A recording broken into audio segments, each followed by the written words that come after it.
When we think about changes in clarity, we can think about things from climate to watershed to lake, but within the lake, there are a lot of interesting dynamics that are going on and changes over the last 50 years or so.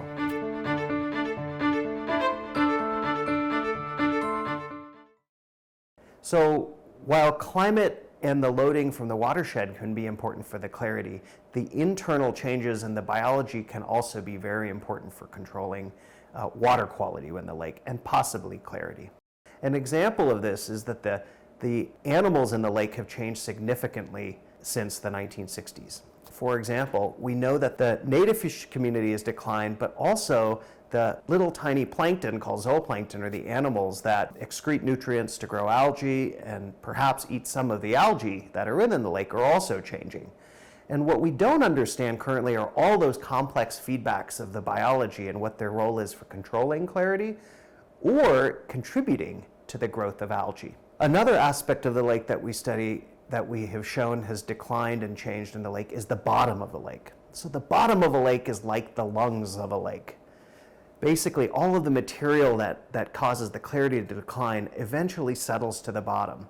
And usually once a year, that material can mix back into the water column. And so if the bottom of the lake is changing, the material as it deposits to the bottom of the lake doesn't get consumed or eaten up, and it can be available again once the lake mixes.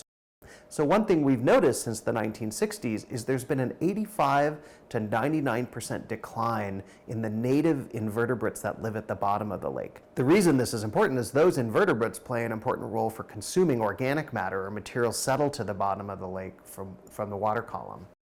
Now, while this research shows that there's a lot of change in the biology of the lake, what we're currently trying to do is understand the actual connections. What is the role of the biology in the lake versus what's the role of those bigger factors of climate and watershed and physics that are important for controlling clarity? When we go out onto the water, we try to examine the changes in the biology, but also the connections to the water quality. And one thing we're also noticing more recently is that there's big changes in the edge of the lake, not just the open water where clarity is measured.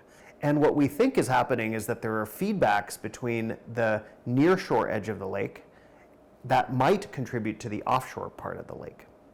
The bottom of the lake are the lungs of the lake. The edges of the lake could be considered the heart of the lake. While Lake Tahoe is a unique water body globally, there are many other lakes that are equally clear. And so we have an opportunity not only to study the Lake Tahoe system, but take information now from these other systems and bring them back home.